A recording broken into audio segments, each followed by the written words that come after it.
What's going on, everybody? I go by AutoFanatic CT. I'm coming at you with another video. So last time I left off, I was doing the rear brakes, the EBC red stuff. Ran into a snag. That's why I haven't updated a newer video, but I never got around to doing the fronts. Now granted, like I was telling you guys in the last video, I have lots of pad life left on the brake pads. So I'm at 33,000 miles, which again, I am going to do a review for you guys, my 30,000 mile review. But I just wanted to give you guys an update. Be careful when you're ordering your brake pads for the front. For whatever reason, they accidentally sent me the brake pads for the high performance and cooling package on the front. So I took everything apart, about to slide them in. As I slid the front pads in, there was about a quarter of a pad, maybe a little bit less, sticking out. I'm like, what is going on? Ended up calling EBC up. Lo and behold, they were the wrong ones. So things happen. This is what happens when you're working on your car. You got to stay patient. If you're going to work on your own car, you got to remember things like this are going to happen, and you have to just kind of stay patient with it. Anyways, so far the rears are doing really well. Not so much brake dust at all. And I want to give you guys an update too. If you do end up doing them, I want you guys to understand, even if you put anti-squeal on them or anything like that, they are going to squeal probably for the first 500 to 1,000 miles. Why? Because that's the break-in process for the brake pads. They eventually, the squealing will go away. It's not horrible. It's not like a ceramic kit or anything like that, but you will get a squeal. And again, that is basically the embedding process of it. It's the basically the coating that they put on the brake pad that's on your your rotor, excuse me. And what it does is it's basically it's fitting itself onto the rotor. So again, don't be alarmed if you hear squealing. Don't be annoyed if you hear squealing. It comes with the territory. But I will tell you, it's a lot less brake dust. And again, as far as the front goes, I can't give you a real true indication of how well it's braking compared to the OEM BMW pads, but because I haven't done the front yet, obviously I'm still waiting for them to come in. But I could tell you that I feel no difference, other than a difference in not having all that disgusting brake dust. But that's not what this video is about. This video is about doing the extended studs on my M340. So it is almost October, and I'm trying to stay ahead of the game. So I did put the Tommy L Garage mud flaps on, which I'm loving them. Thank you, Tommy, for the shout out in the last video in the comment section. That really helps me out. I appreciate it. Again, we had a nice conversation. I am a manager at BMW. I sent him an email. He responded back to me. Nicest guy. Please support Tommy. He's a great person. And he has a great product and he has great videos. So why not help one another out? But again, this video is basically about studs. So we're going to do the extended studs on here. I'm going to flip you guys around and let you guys see. And not only am I doing studs, but I'm also doing I'm going to do a spacer on the car from ECS Tuning. So I only went with 12.5, and I'll tell you why. I am rolling on stock suspension. I do have adaptive M suspension, but I think I was mentioning to you guys before, but I did go with a chunkier setup. I've gone through a few different sets of wheels and tires on this car, but I went with something a little different. Usually the car comes with, I believe, 225/40s, if I'm not mistaken, excuse me. But I ended up going with 245/40 Continental Extreme Contact DWS 06s. So I do have a winter setup, but I don't know, I'm kind of curious. I'm kind of thinking I might even leave these on to see how they do in the winter. I used to have, if you go back in my videos, I had a 07, excuse me, 328 XI, all-wheel drive, and it was manual transmission. I miss that car actually. It was very slow, but I do miss that car. I'm always on the lookout for another one of those. I don't know why. It's like, I don't know. But I figured, why not? I did the mud flaps. Now I put the spacers on the car, so it just pokes it out just enough. And we're doing the studs. So I think that's a nice little before winter time upgrade. Nothing too crazy done to this car, but again, I'm excited about the little things. You know, I'm taking it slow with the car. My lease is up in a few months, but guess what? I'm buying this bad boy out because I love it so much, and I did buy it pre-COVID, so I got a really good residual, a really good deal on the car. And again, I do work for BMW, so I got a nice employee discount when I leased the car originally, which those leases don't even exist anymore, not even for me.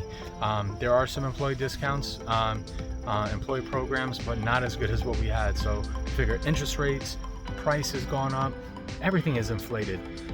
Go buy a gallon of milk, go buy a carton of eggs, everything's inflated. So I said to myself, why get out of a beautiful Portimao blue, $70,000 sticker MSRP, just to get into an LCI version of the same car? If I get out of this car, I'm gonna get a G80. I'm gonna do it. I'm gonna get a G80 competition, X-Drive. I'm doing it. I will do it.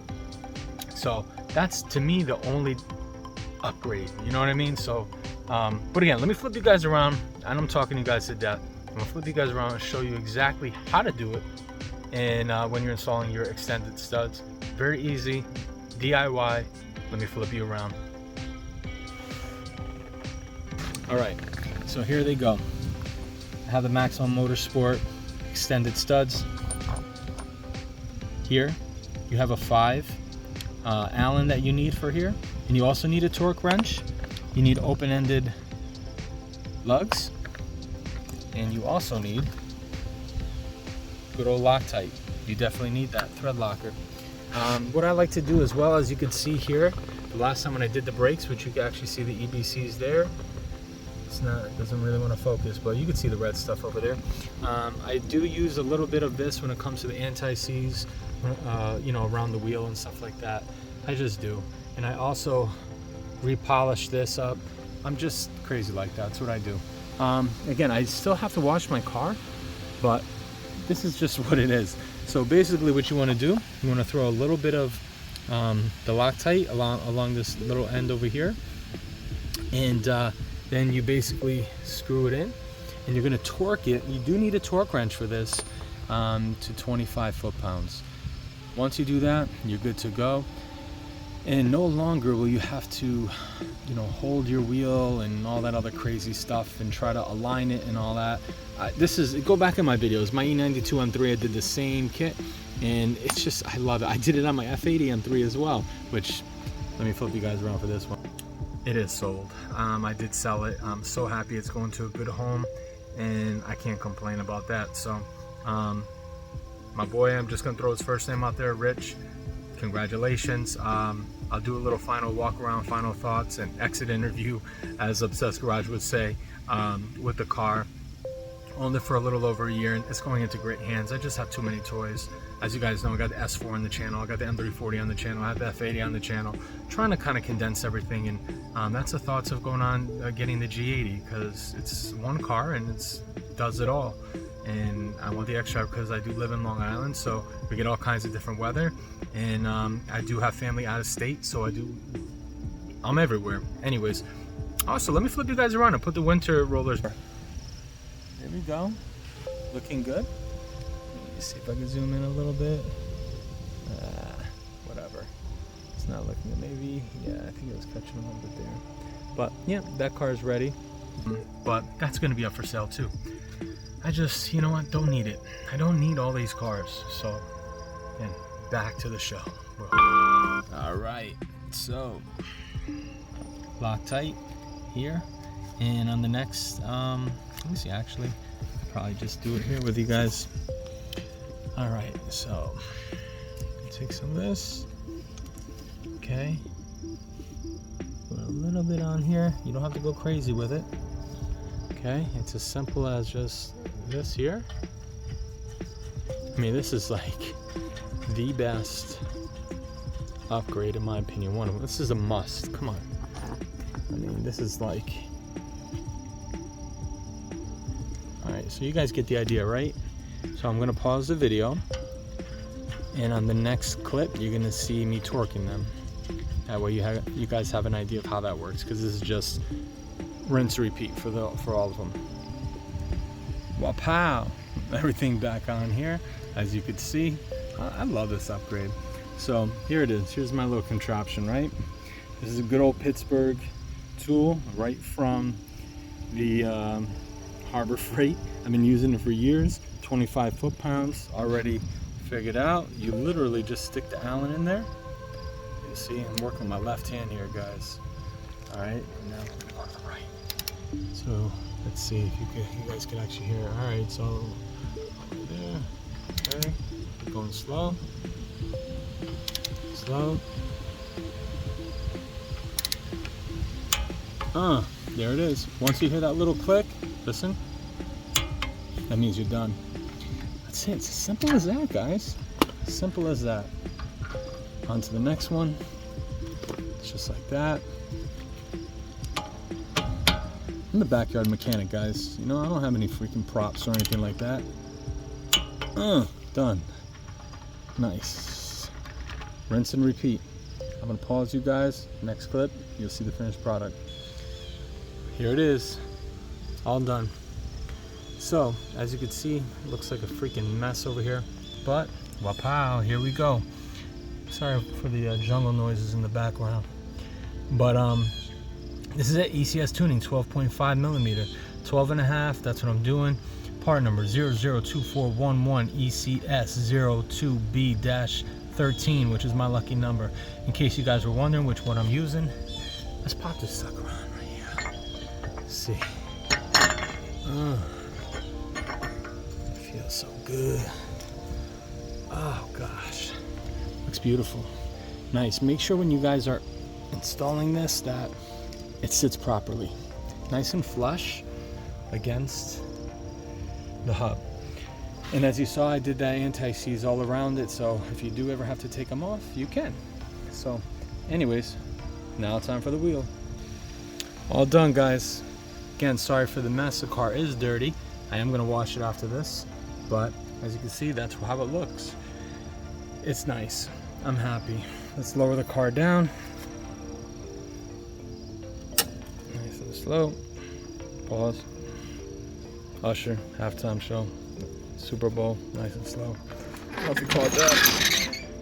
All right, super big wheel gap here. That's not the case. It's because I jacked the car up, but here it is. Tommy L, thank you so much. Oh man, this thing sits nice.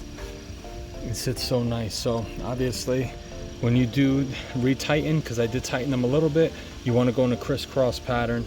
You don't want to go all the way around when you're tightening your lugs. So that's that. But I'm gonna end the video here, guys.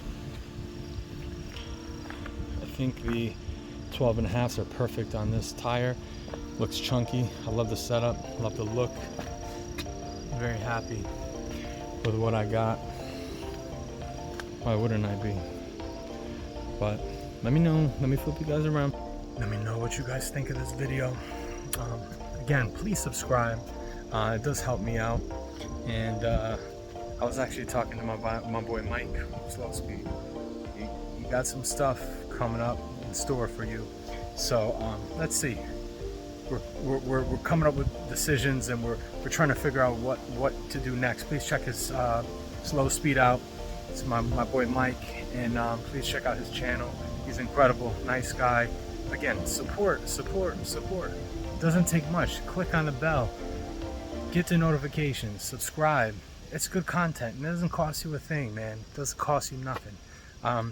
We all do the hard work, and you guys get to enjoy it. And I'm one of you guys, so please help support us so we continue making these videos. Either way, let me know what you guys think about my little setup here. Keep on the lookout. I got the 30,000 mile M340 review coming up. And thank you to each and every one of you guys. I appreciate if you stayed this long. You are a true Auto Fanatic CT fan, and again, I appreciate you. Thank you so much. Be good. See you soon.